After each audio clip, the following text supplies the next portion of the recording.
নমস্কাৰ সকলোকে স্বাগতম জনাইছো এছএমএছ স্কুল নামৰ এই চেনেলটিলৈ। আজি আমি পঢ়িম বাস্তৱবাদ নামৰ চেপ্টাৰটো। ঠিক আছে, আৰু মিলৰ এক্সপেৰিমেণ্টেল মেথডৰ যিখিনি বাকি আছিল সেইখিনি মই ইয়াৰ নেক্সট ভিডিঅ'ত শেষ কৰিবলৈ ট্ৰাই কৰিম। ঠিক আছে, তেনেহ'লে ভিডিঅ'টো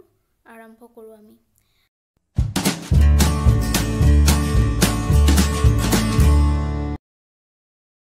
তো চেপ্টাৰটো এইটো হ'ল দৰ্শনৰ চেপ্টাৰ। আগৰখিনি আমি যিখিনি শেষ কৰিলোঁ সেইখিনি আছিল তৰ্ক বিজ্ঞানৰ চেপ্টাৰ। ঠিক আছে, তো দৰ্শনৰ প্ৰথম চেপ্টাৰটো হৈছে বাস্তৱবাদ বা ৰিয়েলিজিম। ইয়াৰ দুটা ভাগ আছে, সৰল আৰু বৈজ্ঞানিক। এই চেপ্টাৰটোত দুয়োটাৰে বিষয়ে আছে, কিন্তু আমাক এক্সামত ক'লে যে আমাক এইটো নালাগে, সৰলটো নালাগে বুলি ক'লে, সেইকাৰণে আমাক বৈজ্ঞানিকটো বেছি গুৰুত্ব দি পঢ়িব লাগিব। প্ৰথমে আমি চাই লৈছোঁ যে বাস্তৱবাদত বৈজ্ঞানিক বাস্তৱবাদ কি। তো যিহেতু আমি সৰলটো নালাগে, তো সৰলটো থৈছোঁ পিছলৈ। প্ৰথমে আমি বৈজ্ঞানিক বাস্তৱবাদ কি চাই লৈছোঁ। বিজ্ঞানসন্মত বাস্তৱবাদ বা বৈজ্ঞানিক বাস্তৱবাদ, চাইণ্টিফিক ৰিয়েলিজিম। বিজ্ঞানসন্মত বাস্তৱবাদৰ প্ৰৱৰ্তক ব্ৰিটিছ দাৰ্শনিক জন লক। এইটো কুৱেশ্যন হ'ব পাৰে যে বৈজ্ঞানিক বা বিজ্ঞানসন্মত বাস্তৱবাদৰ প্ৰৱৰ্তক কোন? কি হ'ব এনচাৰটো? John Locke. ঠিক আছে, সৰল বাস্তৱবাদৰ দোষ-ত্ৰুটিসমূহ আলোচনা কৰিয়েই বিজ্ঞানসন্মত বাস্তৱবাদৰ জন্ম হৈছে। বাস্তৱবাদৰ প্ৰকাৰ হিচাপে বৈজ্ঞানিক বাস্তৱবাদে মনৰ বাহিৰৰ এখন স্বতন্ত্ৰ জগতৰ অস্তিত্বক স্বীকাৰ কৰিছে। মানে আমাৰ মনৰ বাহিৰেও যে বাহিৰত এখন স্বতন্ত্ৰ জগত আছে, এখন জগতৰ স্বতন্ত্ৰ জগতৰ এখন অস্তিত্ব আছে, সেইটো স্বীকাৰ কৰিছে। আৰু ইয়াক তাৰমানে জন লকে কি কৰিছে, এটা বৈজ্ঞানিক ভিত্তি প্ৰদান কৰিছে। সেইকাৰণে ইয়াক বৈজ্ঞানিক বা বিজ্ঞানসন্মত ৰিয়েলিজিম বা বাস্তৱবাদ বুলি কয়। ঠিক আছে, তো এইটো বুজাৰ আগতে আমি প্ৰথমে কি বুজিব লাগিব, ইয়াতে যিহেতু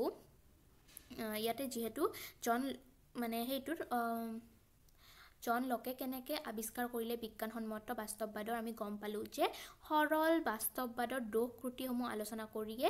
বিজ্ঞানসন্মত বাস্তৱবাদৰ জন্ম হৈছে। এতিয়া সৰল বাস্তৱবাদ কি সেইটো জানিলেহে আমি গম পাম যে তাৰে কি দোষ-ত্ৰুটি ওলাই পেলাই জন লকে নতুনকৈ এইটো বিজ্ঞানসন্মত বাস্তৱবাদৰ জন্ম দিছিল। ঠিক আছে, তো প্ৰথমে আমি জানি লওঁ সেইকাৰণে যে সৰল বাস্তৱবাদ কি। সৰল বাস্তৱবাদ আমাক এক্সামত নালাগে, এক্সামৰ কাৰণে পঢ়িব নালাগে, কিন্তু আমি বুজিব লাগিব যে সৰল বাস্তৱবাদ কি আৰু ইয়াৰ কি দোষ-ত্ৰুটিবিলাক উলিয়াই বিজ্ঞানসন্মত বাস্তৱবাদৰ জন্ম হৈছিল। তো ইয়াতে কি আছে, সৰল বা লৌকিক বাস্তৱবাদ, নেইভ ৰিয়েলিজিম। সৰল বা লৌকিক বাস্তৱবাদৰ সৰলতম প্ৰকাৰ, একদম ইজি মানে সৰলতম প্ৰকাৰ। বাস্তৱবাদৰ এটা প্ৰকাৰ হিচাপে ইয়াৰ মুখ্য কথা হ'ল যে জ্ঞানৰ বিষয়বস্তু জ্ঞাতাৰ মনৰ পৰা স্বতন্ত্ৰ। ইয়াৰ মুখ্য কথাটো হৈছে যে আমি যোনখিনি জ্ঞান পাওঁ, জ্ঞান লওঁ, সেই জ্ঞানখিনি আমি লোৱাৰ আগতে সেইটো কি হয়, বিষয়বস্তুখিনি জ্ঞাতাৰ মনৰ পৰা স্বতন্ত্ৰ, আমাৰ মনৰ পৰা স্বতন্ত্ৰ বা আমাৰ মনৰ পৰা বাহিৰত থাকে। আমি নাজানো বস্তুটোৰ বিষয়ে, সেইকাৰণে সেইটো জ্ঞাতাৰ মনৰ পৰা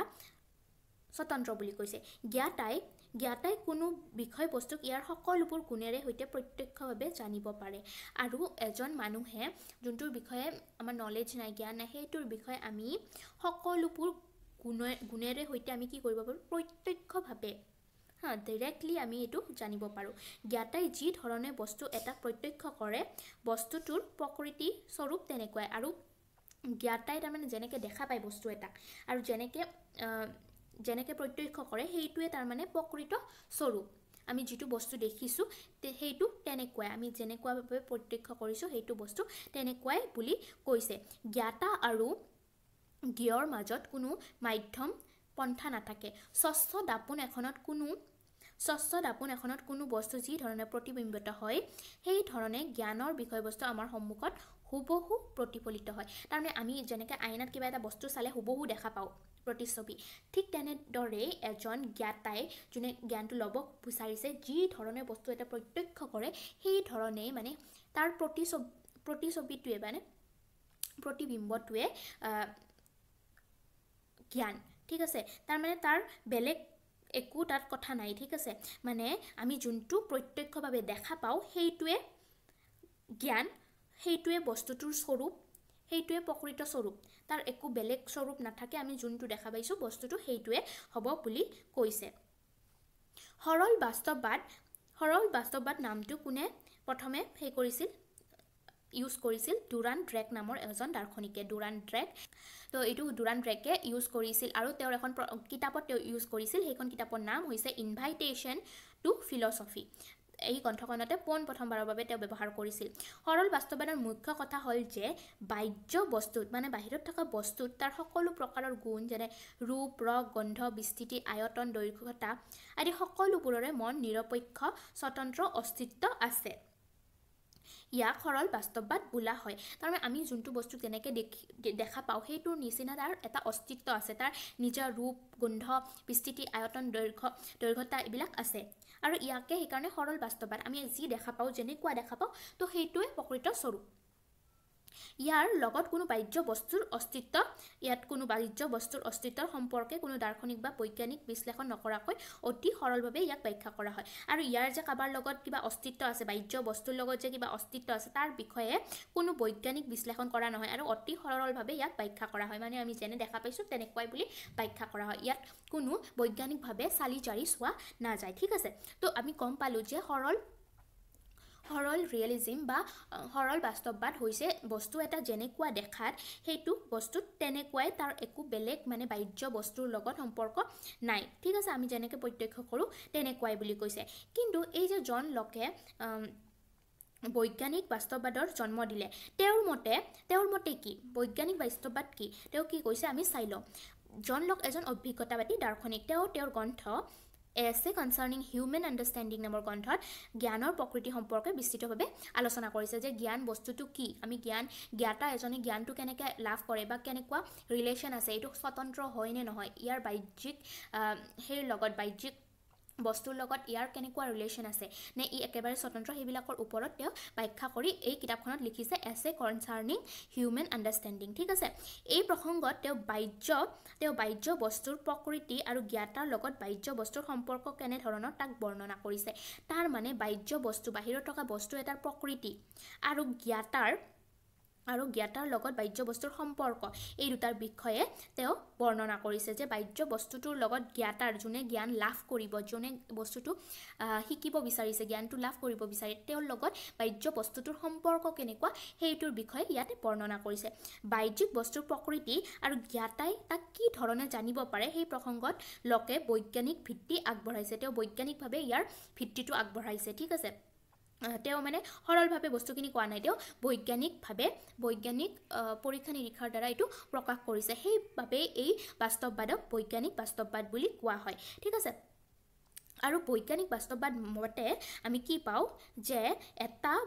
বস্তু এটাক আমি প্ৰত্যক্ষভাৱে জানিব নোৱাৰোঁ আমাৰ সৰল বাস্তৱবাদত কৈছিল যে আমি বস্তু এটা যেনেধৰণে দেখা পাওঁ বস্তু এটা তেনেকুৱাই তাৰ একো মানে চেঞ্জেছ নহয় আমি প্ৰত্যক্ষভাৱে যি দেখা পাইছোঁ বস্তুটো তেনেকুৱাই বুলি কৈছিল কিন্তু বৈজ্ঞানিক বাস্তৱবাদ মানে বস্তু এটাক আমি প্ৰত্যক্ষভাৱে জানিব নোৱাৰোঁ প্ৰত্যক্ষভাৱে ডিৰেক্টলি আমি জানিব নোৱাৰোঁ বুলি বৈজ্ঞানিক বাস্তৱবাদত কৈছে বস্তু এটাক তাৰ প্ৰতিকল্প বা প্ৰতিনিধিৰ জৰিয়তেহে আমি জানিব পাৰোঁ এটা ইমেজ বা কপিৰ সহায়তহে জানিব পাৰোঁ বস্তুটো আমি ডিৰেক্টলি জানিব নোৱাৰোঁ প্ৰত্যক্ষভাৱে তাৰ এটা প্ৰতিকল্প বা প্ৰতিনিধিৰ সহায়ত ইমেজ বা এটা কপি মানে একদম আচল বস্তুটো নহয় তোমালোকে যেনিবা এখন কাগজ জেৰক্স কৰিলা তো তাৰ আচল বস্তুটো নহয় আমি জেৰক্সখনৰ দৰেহে দেখা পাওঁ বুলি কৈছে কপিটোৰ দৰেহে দেখা পাওঁ বুলি কৈছে একেবাৰে ৰিয়েল বস্তুটো বা ডাইৰেক্ট বস্তুটো আমি দেখা নাপাওঁ বুলি কৈছে বাহ্য বস্তু এটাৰ গুণৰ জৰিয়তে আমি বস্তুটোৰ সম্বন্ধে জ্ঞান পাওঁ আৰু এটা বাহ্য বস্তু এটাৰ কি গুণ আছে সেই গুণটোৰ ওপৰত নিৰ্ভৰ কৰি আমি কি পাম গম পাম যে বস্তুটোৰ সম্বন্ধে জ্ঞানটো লাভ কৰিম গুণৰ সহায়ত আমি কি গম পাম গুণটোৰ সহায়ত আমি গম পাম বস্তুটোৰ বিষয়ে আমি গম পাম গুণটোৰ দ্বাৰা তাৰ গুণৰ দ্বাৰা বস্তুটোৰ গুণৰ দ্বাৰাহে আমি বস্তুটোৰ বিষয়ে জানিব পাৰিম ডাইৰেক্ট প্ৰত্যক্ষভাৱে নোৱাৰিম ঠিক আছে কিন্তু বাহ্য বস্তু থকা সকলোবোৰ গুণ মনৰ পৰা স্বতন্ত্ৰ নহয় বুলি কৈছে তাৰ মানে আমি এটা বস্তু যিখিনি গুণ আমি দেখা পাম সেই বস্তুখিনি এই যে জ্ঞাতাজনৰ মনৰ পৰা স্বতন্ত্ৰ নহয় বুলি কৈছে অৰ্থাৎ গুণবোৰ কিছুমান বস্তুত থাকে কিছুমান জ্ঞাতাৰ মন বা চেতনাৰ ওপৰত নিৰ্ভৰ কৰে ঠিক আছে কিছুমান গুণ তাৰ মানে বস্তুটোৰ ওপৰত থাকে আৰু কিছুমান গুণ যোনজন জ্ঞাতাই জানি আছে তেওঁৰ ওপৰত নিৰ্ভৰ কৰে তাৰমানে এজন কিবা এটা বস্তু মই যেনিবা তোমালোকক কিবা এটা বস্তু শিকাই আছোঁ ঠিক আছে তুমি বাস্তৱবাদৰ বিষয়ে আগতে অকণমান পঢ়িছা এই চেপ্টাৰটো তুমি ভালকৈ বুজি পোৱা নাই কিন্তু এবাৰ পঢ়িছা আৰু এজন তোমাৰ লগৰজনে কি কৰিছে পঢ়া নাই চেপ্টাৰটো জাষ্ট ভিডিঅ'টো চাব আৰম্ভ কৰিছে আজি প্ৰথমবাৰৰ বাবে ইয়াৰ বিষয়ে শুনিছে তো তুমি যিখিনি বস্তু বুজি পাবা তোমাৰ বুজাটোতকৈ তোমাৰ ফ্ৰেণ্ডৰ বুজাটো অকণমান কম হ'ব কাৰণ তুমি এই চেপ্টাৰটো আগতে পঢ়িছা আৰু ইয়াৰ শব্দবিলাক অলপ দেখা পাইছা বুজি নাপালেও তুমি আগতে দেখা পাইছা যেতিয়া তুমি এইটো বুজিবলৈ ষ্টাৰ্ট কৰিবা তেতিয়া তোমাৰ এনেকুৱা ফিল হ'ব যে মই পঢ়োঁতে এইখিনি বস্তু পাইছোঁ কিন্তু তোমাৰ ফ্ৰেণ্ডজনে তেনেকুৱা ফিল নকৰিব কাৰণ সি আজি প্ৰথমবাৰৰ বাবে দেখিছে বস্তুটো তো কথাটো এনেকুৱা যে কিবা এটা বাহ্যিক বস্তু যেতিয়া আমি দেখিম সেই বস্তুটো তাৰমানে আমাৰ জ্ঞাতাৰ পৰা যোনে জ্ঞানটো লৈ আছে তেওঁৰ মনৰ পৰা স্বতন্ত্ৰ নহয় ঠিক আছে মানে আমাৰ মনত যিখিনি আগৰ পৰা জ্ঞান আছে সেইখিনিৰ ওপৰতো বস্তুটো নিৰ্ভৰ কৰিব ঠিক আছে জ্ঞাতাৰ মন বা চেতনাৰ ওপৰত নিৰ্ভৰশীল বুলি কৈছে মন বা চেতনাৰ ওপৰত নিৰ্ভৰ কৰে মানে আগতে বস্তুটো জানিছে জনি তেনেহ'লে তাৰ জ্ঞানটো বেলেগ হ'ব অলপমান আৰু যদি একেবাৰে আগৰ পৰা একো আইডিয়া নাই তেনেহ'লে তাৰ জ্ঞানটো বেলেগ হ'ব সেইকাৰণে প্ৰত্যেক মানুহ অনুযায়ী তেওঁলোকৰ এটা বস্তুক লৈ জ্ঞানটো বেলেগ বেলেগ হ'ব ঠিক আছে বস্তুৰ বিভিন্ন গুণৰ যথাযথ বিচাৰ বিবেচনা কৰি তেওঁৰ বাস্তৱবাদ প্ৰতিষ্ঠা কৰাৰ কাৰণে ইয়াক সবিচাৰ বাস্তৱবাদ হিচাপেও জনা যায় আৰু ইয়াক কিয় সবিচাৰ বাস্তৱবাদ বুলি জনা যায় কেতিয়াবা কুৱেশ্যন হ'ব পাৰে ইয়াক কিয় সবিচাৰ বাস্তৱবাদ বুলি জনা যায় কাৰণ বস্তুৰ বিভিন্ন গুণৰ যথাযথ বিচাৰ আৰু বিবেচনা কৰিহে এই বাস্তৱবাদটো প্ৰতিষ্ঠা কৰা হয় সেইকাৰণে ইয়াক সবিচাৰ বাস্তৱবাদ বুলি কয় তোমালোকৰ কুৱেশ্যন এটা বনাই ল'বা যে সবিচাৰ বাস্তৱবাদ বুলি কিয় কোৱা হয় বৈজ্ঞানিক বাস্তৱবাদক কিয় সবিচাৰ বাস্তৱবাদ বুলি কোৱা হয় তোমালোকৰ এনসাৰটো হ'ব যে বৈজ্ঞানিক বাস্তৱবাদত বিভিন্ন গুণৰ যথাযথ বিচাৰ বিবেচনা কৰি এই বাস্তৱবাদৰ প্ৰতিষ্ঠা কৰা হয় ঠিক আছে সেইকাৰণে কি বুলি কোৱা হয় সবিচাৰ বাস্তৱবাদ বুলি কোৱা হয় ইতিমধ্যে উল্লেখ কৰা হৈছে যে গুণৰ জৰিয়তেহে জ্ঞাতাই বস্তু এটাক জানিব পাৰে আৰু এটা বস্তুৰ কি গুণ আছে সেই জৰিয়তেহে জ্ঞাতা এজনে বস্তু এটাক জানিব পাৰি বুলি বৈজ্ঞানিক বাস্তৱবাদত আমি গম পালোঁ আৰু সেইকাৰণে জন লকে কি কৰিছে দুই ধৰণৰ গুণ আছে বুলি কৈছে আৰু সেই দুই ধৰণৰ গুণৰ জৰিয়তে আমি বস্তু এটাৰ বিষয়ে জানিব পাৰিম বুলি কৈছে প্ৰথমটো হৈছে মুখ্য গুণ প্ৰাইমাৰী কোৱালিটি আৰু ছেকেণ্ডটো হৈছে গৌণ গুণ বা ছেকেণ্ডাৰী কোৱালিটি ঠিক আছে তো যিবোৰ গুণ মনৰ পৰা স্বতন্ত্ৰ অৰ্থাৎ জ্ঞাতাৰ মনৰ ওপৰত নিৰ্ভৰশীল নহয় আজি যিখিনি বস্তু শিকাম সেইখিনি তোমালোকে যদি আগতে একেবাৰে দেখা পোৱা নাই প্ৰথমবাৰৰ বাবে চাই আছা তেনেহ'লে কি হ'ব তোমালোকৰ মনৰ পৰা এইটো একেবাৰে স্বতন্ত্ৰ তুমি ইয়াৰ বিষয়ে একোৱে নাজানা ঠিক আছে তো তোমাৰ মনৰ ওপৰত এইটো নিৰ্ভৰশীল নহয় কিন্তু তুমি যদি আগতে এই চেপ্টাৰটো পঢ়িছা তো সেইটো বস্তু তোমাৰ ওপৰত নিৰ্ভৰশীল হ'ব ইয়াতে কি কোৱা আছে যিবোৰ গুণ মনৰ পৰা স্বতন্ত্ৰ অৰ্থাৎ জ্ঞাতাৰ মনৰ ওপৰত নিৰ্ভৰশীল নহয় বা যিবোৰ গুণ বস্তুগত ধৰ্ম তাক মুখ্য গুণ বোলে যিখিনি তাৰমানে নিৰ্ভৰশীল নহয় মানুহটোৰ ওপৰত জ্ঞাতাজনৰ ওপৰত সেইটোক মুখ্য গুণ বুলি কয় যেনে বস্তুৰ আকাৰ ওজন বিস্তৃতি পৰিমাণ এটা বস্তু তুমি দেখিলা এখন বেগত এটা বস্তু থোৱা আছে তো তুমি দেখিয়ে তাৰ ওজনটো গম নোপোৱা ঠিক আছে তো সেইটো তোমাৰ মনৰ পৰা স্বতন্ত্ৰ তাৰ বিষয়ে তোমাৰ অনুমান নাই তোমাৰ মনৰ পৰা স্বতন্ত্ৰ ঠিক আছে বা জ্ঞাতাৰ মনৰ পৰা স্বতন্ত্ৰ তো ইয়াতে উদাহৰণ দিয়া আছে যে বস্তুৰ আকাৰ ওজন বিস্তৃতি পৰিমাণ তো দেখাৰ লগে লগে মানুহে ক'ব নোৱাৰিব সেইকাৰণে সেইটো জ্ঞাতাৰ মনৰ পৰা স্বতন্ত্ৰ আৰু কি কোৱা হৈছে আনহাতে যিবোৰ গুণ মনৰ পৰা স্বতন্ত্ৰ নহয় জ্ঞাতাৰ মনৰ ওপৰত নিৰ্ভৰশীল মানুহ যোনে জ্ঞানটো লৈ আছে তেওঁৰ ওপৰত যদি নিৰ্ভৰশীল হয় যিবোৰ গুণ বস্তুৰ মনোগত ধৰ্ম তাক গৌণ গুণ বোলে তো তোমালোকৰ কুৱেশ্যন আহিব পাৰে যে জন লকে গুণক কেইটা ভাগত ভাগ কৰিছে গুণ কি লিখা আৰু তাৰ সংজ্ঞা দিয়া তেনেকৈ আহিব পাৰে নহ'লে সুধিব পাৰে যে গৌণ গুণ মানে কি বুজা লিখা বা মুখ্য গুণ মানে কি বুজা লিখা তেনেহ'লে তোমালোকে এই দুটা কি কৰিব লাগিব এই দুটা জানিব লাগিব যে মুখ্য গুণ কাক বোলে আৰু গৌণ গুণ কাক বোলে তো তোমালোকে এইটো লিখি উলিয়াবা ঠিক আছে আৰু ইয়াতে উদাহৰণটো দিয়া আছে যে বস্তুৰ ৰূপ ৰং গুণ সোৱাদ এক্সেট্ৰা ইয়াতে দিয়া আছে বস্তুৰ ৰূপ তাৰ মানে ৰূপৰ ওপৰত তুমি আগৰ পৰা কেনেকুৱা এটা বস্তুৰ দেখাত কেনেকুৱা হ'ব সেইটো তোমালোকে আগৰ তোমালোকৰ কিবা তেনেকুৱা বস্তু দেখিছা তো সেই ওপৰত বা কিবা এটা বস্তু তুমি আগতে খাইছা তো সেইটোৰ তুমি সোৱাদটো গম পাবা ৰসটো কেনেকুৱা বা গুণটো কেনেকুৱা এইবিলাক গম পায় বা তোমালোকে মনেৰে কি কৰিব পাৰা এইটো বস্তু মই আগতে খাইছিলোঁ সেইকাৰণে ইয়াৰ সোৱাদটো এনেকুৱা হ'ব ঠিক আছে তো সেইটো তুমি আগৰ পৰা মনৰ পৰা সেইকাৰণে স্বতন্ত্ৰ নহয় মনত আমি সেইটো আগতে ভাবি ল'ব পাৰোঁ বা বিচাৰ কৰি ল'ব পাৰোঁ সেইকাৰণে এইটো কি গৌণ গুণ বুলি কৈছে কিন্তু ওজনটো আমি আগৰ পৰা অনুমান কৰি ল'ব নোৱাৰোঁ সেইকাৰণে সেইটো মুখ্য গুণ বুলি কৈছে গতিকে দেখা যায় যে মুখ্য গুণ আৰু গৌণ গুণ একে নহয় আমি গম পালোঁ যে একে নহয় দুয়োটা বেলেগ বেলেগ এই দুই প্ৰকাৰৰ গুণৰ মাজত কিছুমান পাৰ্থক্য হ'ল আৰু এটা কুৱেশ্যন হ'ব পাৰে যে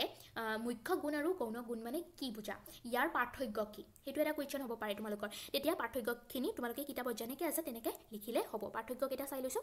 মুখ্য গুণবোৰ বস্তুৰ মৌলিক বা প্ৰকৃত গুণ ঠিক আছে একদম মৌলিক গুণ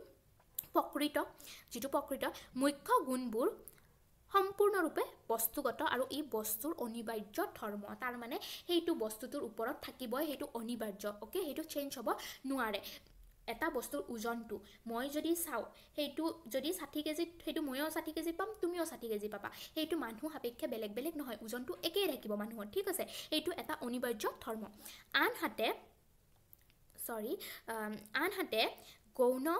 আনহাতে গৌণ গুণবোৰ বস্তুৰ মৌলিক বা প্ৰকৃত গুণ নহয় এতিয়া কিবা এটা বস্তুৰ সোৱাদটো তুমি ভাল পাব পাৰা বহুত মিঠা তুমি ভাল পাব পাৰা বা মোৰ মিঠা ভাল নালাগে মই বেয়া পাব পাৰোঁ তো সোৱাদটোৰ ক্ষেত্ৰত কি হ'ব পাৰে এইটো মৌলিক বা প্ৰকৃত গুণ নহয় বুলি কৈছে যে মানুহ সাপেক্ষে এইটো চেঞ্জ হৈ যাব পাৰে এইটো জ্ঞাতাৰ মনতহে থাকে বুলি কৈছে গৌণ গুণবোৰ জ্ঞাতাৰ মনতহে থাকে মানে জ্ঞাতাৰ ওপৰত নিৰ্ভৰশীল হয় কিন্তু মুখ্য গুণবোৰ জ্ঞাতাৰ ওপৰত নিৰ্ভৰশীল নহয় ঠিক আছে তাৰপিছত আছে মুখ্য গুণবোৰ অপৰিৱৰ্তনীয় গুণ আৰু এই মুখ্য গুণবিলাক যে আছে সেই মুখ্য গুণবিলাক আমি অপৰিৱৰ্তনীয় তাক আমি পৰিৱৰ্তন কৰিব নোৱাৰোঁ স্থান বা সময় পৰিৱৰ্তন হ'লেও মুখ্য গুণবোৰ একেই থাকে ঠিক আছে ওজনবিলাক বেলেগ বেলেগ জাগাত থ'লেও বেলেগ ওজনটো চেঞ্জ হৈ নাযায় তো তেনেকুৱা কোনো বস্তুৰ আকৃতি বিস্তৃতি আদিবোৰ সকলো সময়তে অপৰিৱৰ্তনীয় হৈ থাকে আৰু এইটো সদায় অপৰিৱৰ্তনীয় হৈ থাকে বুলি কৈছে আকাৰ আকৃতি ওজন এইবিলাক অপৰিৱৰ্তনীয় বুলি কৈছে আৰু কি কৈছে যে আনহাতে গৌণ গুণবোৰ কিছুমান পৰিৱৰ্তনশীল গুণ স্থান বা ব্যক্তিভেদে গৌণ গুণবোৰ পৰিৱৰ্তন হ'ব পাৰে আৰু যিহেতু জ্ঞাতৰ মনৰ ওপৰত নিৰ্ভৰশীল সেইকাৰণে এইটো মানুহ সাপেক্ষে বেলেগ বেলেগ হ'ব পাৰে বুলি কৈছে উদাহৰণস্বৰূপে ৰূপ ৰস গোন্ধ ইত্যাদি বা ব্যক্তি বা স্থানভেদে পৰিৱৰ্তিত হ'ব পাৰে কিবা এটা বস্তুৰ গোন্ধটো তুমি এটা জায়গাত বেলেগ পাব পাৰা অলপ দূৰৰ পৰা বেলেগ পাব পাৰা তো সময় সাপেক্ষে এইটো চেঞ্জ হ'ব পাৰে বুলি কৈছে ঠিক আছে তাৰপিছত 3 নম্বৰটো আমি চাই লৈছোঁ 3 নম্বৰটোত কৈছে যে বাহ্য বস্তুৱে হ'ল মুখ্য গুণবোৰৰ প্ৰকৃত আশ্ৰয় বা আধাৰ স্বৰূপ আৰু বাহ্য বস্তুটো যোনটো বস্তুৰ পৰা আমি গুণবিলাক চাইছোঁ যিটো বস্তুৰ গুণবিলাক চাইছোঁ সেই বস্তুটোৱে গুণবোৰৰ প্ৰকৃত আশ্ৰয় বা আধাৰ স্বৰূপ বুলি কৈছে আৰু আনহাতে বাহ্য বস্তু আৰু জ্ঞাতাৰ মন উভয়ে গৌণ গুণৰ আশ্ৰয় বা আধাৰ স্বৰূপ আৰু কৈছে যে এই গৌণ গুণবিলাকৰ ক্ষেত্ৰত কি মানুহৰ জ্ঞাতাৰ মনৰ ওপৰতো এইটো নিৰ্ভৰশীল সেইকাৰণে বাহ্য বস্তু তথা জ্ঞাতাৰ মন দুয়োটাৰ ওপৰতে এইটো নিৰ্ভৰশীল আৰু সেইকাৰণে দুয়োটা ঠাইয়ে কি আধাৰ স্বৰূপ বুলি কৈছে মানে গৌণ গুণবিলাক দুয়োটাৰ ওপৰত নিৰ্ভৰশীল বা দুয়োটাৰে আধাৰ স্বৰূপ জ্ঞাতাৰ মন তথা বাহ্য বস্তু দুয়োটাৰে তাৰপিছত আছে যে মুখ্য গুণে জ্ঞাতাৰ মনৰ ধাৰণা যথাযথভাৱে প্ৰতিফলিত কৰে ইয়াৰ কাৰণ হ'ল মুখ্য গুণবোৰ প্ৰকৃত গুণ আৰু ইয়াৰ কোনো ধৰণৰ বিকৃতি নহয় বা বিকৃত নহয় তাৰ মানে এই প্ৰকৃত গুণবিলাক বা মুখ্য গুণবিলাক সদায় প্ৰকৃত গুণ আৰু ইয়াৰ কোনো দিনে বিকৃতি নঘটে ঠিক আছে কোনো ধৰণৰ বিকৃতি নঘটে আৰু সেইবাবে মুখ্য গুণে জ্ঞাতাৰ মনৰ ধাৰণা যথাযথভাৱে প্ৰতিফলিত কৰে বুলি কৈছে আনহাতে গৌণ গুণৰ যিহেতু নিজা স্বৰূপ নাই গতিকে জ্ঞাতাৰ মনৰ ধাৰণাই ই ভিন্ন ধৰণে প্ৰতিফলিত হয় আৰু গৌণ গুণবিলাক মানুহ সাপেক্ষে বেলেগ বেলেগ বা জ্ঞাতা সাপেক্ষে বেলেগ বেলেগ সেইকাৰণে জ্ঞাতাৰ মনৰ ধাৰণাৰ লগত ই ভিন্ন ধৰণে প্ৰতিফলিত হয় জ্ঞাতা বেলেগ হ'লে এইটোৰ প্ৰতিফলনটো বেলেগ বেলেগ হ'ব গৌণ গুণবোৰৰ মুখ্য গুণৰ দ্বাৰা সৃষ্ট কিছুমান সংবেদনহে তাৰমানে গৌণ গুণবোৰক মুখ্য গুণৰ কিছুমান সংবেদন বুলি কৈছে ইয়াতে ঠিক আছে তো বুজি পালোঁ আমি পাৰ্থক্য কেইটা তোমালোকৰ আহিব পাৰে লং কুৱেশ্যন আহি যাব পাৰে যে মুখ্য আৰু গৌণ গুণ মানে কি বুজা আৰু ইয়াৰ পাৰ্থক্যসমূহ লিখা তেতিয়া তোমালোকে এই চাৰিটা লিখিলে হৈ যাব আৰু বুজি পাইছা একেবাৰে সহজ প্ৰথমে যেতিয়া তোমালোকে ডেফিনেশ্যনটো বুজি পাবা সংজ্ঞাটো বুজি পাবা যে মুখ্য গুণটো কি মুখ্য গুণৰ এটা উদাহৰণ আমি কি পালোঁ আকাৰ আকৃতি বা কি পালোঁ ওজন পালোঁ এইবিলাক মনত ৰাখিলে উদাহৰণকেইটা মনত ৰাখিলেও তোমালোকৰ মনত ৰৈ যাব কি মুখ্য গুণত আকাৰ আকৃতি এইবিলাক চেঞ্জ নহয় মানুহ বা ঠাই পৰিৱৰ্তন হ'লেও মুখ্য গুণবিলাক পৰিৱৰ্তিত নহয় কিন্তু গৌণ গুণবিলাক জ্ঞাতাৰ ওপৰত নিৰ্ভৰশীল আৰু জ্ঞাতা সাপেক্ষে এইটো চেঞ্জ হ'ব পাৰে তো সেইটোৰ ওপৰত নিৰ্ভৰ কৰি আমি চাৰিটা পাৰ্থক্য পাইছোঁ আৰু গোটেইকেইটাৰ লগত ৰিলেটেড তাৰমানে একে মিলা চ' তোমালোকে মনত ৰাখিবলৈ ইমান প্ৰব্লেম নহ'ব ঠিক আছে তো এইখিনি পঢ়িবা আজি আমি কি পঢ়িলোঁ প্ৰথমৰ পৰা আমি গম পালোঁ যে বিজ্ঞানসন্মত বাস্তৱবাদ কি আৰু কোনে ইয়াক সেই কৰিছিল জন লকে তাৰপিছত ইয়াৰ ডেফিনেশ্যনটো গম পালোঁ যে ই সৰল বাস্তৱবাদৰ দুখ ত্ৰুটিবোৰ বিচাৰে আৰু তাৰপিছত গম পালোঁ যে জন লকে গুণ দুটা থকা বুলি কৈছে আৰু সেই গুণৰ ওপৰত নিৰ্ভৰ কৰি বিজ্ঞানসন্মত বাস্তৱবাদ সেই কৰা হয় বিচাৰ কৰা হয় বা গুণৰ সহায়তে মানুহে বা জ্ঞাতাই বস্তু এটাক জানিব পাৰে আৰু এই গুণ দুই প্ৰকাৰৰ বুলি কৈছে সেই দুটা হৈছে মুখ্য গুণ আৰু গৌণ গুণ তাৰ বিষয়ে আমি পঢ়িলোঁ আৰু তাৰ বিভিন্ন পাৰ্থক্যসমূহৰ বিষয়ে আজি আমি পঢ়িলোঁ চ' নেক্সট আমি ইয়াৰ বিভিন্ন সমালোচনা আছে তাৰ বিষয়ে অকণমান পঢ়িম ঠিক আছে আৰু তোমালোকে এই পাঠৰ মূল কথাখিনি পঢ়ি চাবা এই মূল কথাখিনিত একেবাৰে সৰুকৈ বস্তুখিনি দিয়া থাকে তো এইখিনি বুজিবলৈ তোমালোকৰ ইজি হ'ব ঠিক আছে আৰু তোমালোকে এনচাৰবিলাক একদম কিতাপৰ পৰা লিখিবা আৰু চোৱা আমি আজি যিখিনি আলোচনা কৰিলোঁ তোমালোকৰ অনুশীলনীত আছে যিহেতু তোমালোকৰ সৰল বাস্তৱবাদটো নালাগে সেইকাৰণে তুমি সৰল বাস্তৱবাদৰ বৈশিষ্ট্যখিনি নাচালেও বাদ দিব পাৰা এইখিনি ঠিক আছে তো আজিৰ কুৱেশ্যন তুমি এইটো ভিডিঅ' চাই উঠি কুৱেশ্যন কি লিখিবা লিখি উলিয়াবা বৈজ্ঞানিক বাস্তৱবাদ কি ইয়াৰ বৈশিষ্ট্যসমূহ কি তো বৈশিষ্ট্যসমূহৰ বিষয়ে আমি আলোচনা কৰিম ঠিক আছে তো বৈশিষ্ট্যসমূহ তোমালোকে ডাইৰেক্ট কিতাপৰ পৰা লিখিব পাৰা আৰু এবাৰ পঢ়ি চাবা নিলিখিলেও তো নেক্সট আমি এইখিনি আলোচনা কৰিম তাৰপিছত আমি পঢ়িলোঁ যে মুখ্য গুণ আৰু গৌণ গুণৰ পাৰ্থক্যবিলাক নিৰ্ণয় কৰে তো এইটো কুৱেশ্যন তোমালোকে 3 লিখিবাই ঠিক আছে 2 লিখিবলৈ ট্ৰাই কৰিবা আৰু বৈশিষ্ট্যসমূহ আমি নেক্সট ক্লাছত আলোচনা কৰিম আৰু এই থাৰ্ড কুৱেশ্যনটো লিখিবা তাৰপিছত আৰু লকৰ বৈজ্ঞানিক বাস্তৱবাদ এটা সন্তোষজনক সূত্ৰ হয়নে নহয় এইটো আমি নেক্সট ক্লাছত আলোচনা কৰিম ঠিক আছে নেক্সট ক্লাছত আলোচনা কৰিম তো আজিলৈ এইখিনি আৰু চমু টকাবিলাক লিখিবলৈ ট্ৰাই কৰিবা সৰলটো নিলিখিলেও হ'ব বাৰু বাকীকেইটা লিখিবা মুখ্য গুণ গৌণ গুণ তোমালোকে এটা কুৱেশ্যন লিখিয়ে গোটেইখিনি এইখিনি কভাৰ কৰিব পাৰিবা মুখ্য গুণৰ ক্ষেত্ৰতো তোমালোকে যিখিনি পাৰ্থক্যত লিখিছা 1 2 3 4 তাতে মুখ্য গুণৰ বিষয়ে যিখিনি লিখিছা সেইখিনি তোমালোকে চমু টকাত এড কৰি দিব পাৰিবা ঠিক আছে এড কৰি দিবা সেইখিনি তাৰপিছত গৌণ গুণৰ ক্ষেত্ৰতো তেনেকৈ এড কৰি দিবা মানে পাৰ্থক্যখিনি লিখিব নালাগে যে মুখ্য গুণ এনেকুৱা গৌণ গুণ এনেকুৱা দুটা লিখিব নালাগে দুটা লিখিব নালাগে চমু টকাৰ ক্ষেত্ৰত খালি তুমি ফাৰ্ষ্টকেইটা লিখিব পাৰিবা যে মুখ্য গুণত এনেকুৱা হয় মুখ্য গুণ চেঞ্জ নহয় মুখ্য গুণ জ্ঞাতাৰ ওপৰত নিৰ্ভৰশীল নহয় তো সেনেকুৱাকৈ লিখিব পাৰিবা তাৰপিছত পাৰ্থক্য সৰল আৰু বৈজ্ঞানিক বাস্তৱবাদ সেইটোৰ বিষয়ে অকণমান আমি আলোচনা কৰিম যিহেতু তোমালোকৰ সৰল নালাগে তথাপিও আমি জানিব লাগে ইয়াৰ ডিফাৰেঞ্চটো আহিব পাৰে তো সেইটোৰ বিষয়ে আমি আলোচনা কৰিম তো আজিলৈ এইখিনিতে সামৰিছোঁ আৰু ভিডিঅ'টো ভাল লাগিল যদি তোমালোকে লাইক শ্বেয়াৰ আৰু ছাবস্ক্ৰাইব কৰিবা ঠিক আছে তো নিজৰ ফ্ৰেণ্ডছবিলাকৰ লগতো শ্বেয়াৰ কৰিবা ঠিক আছে আজিলৈ বাই বাই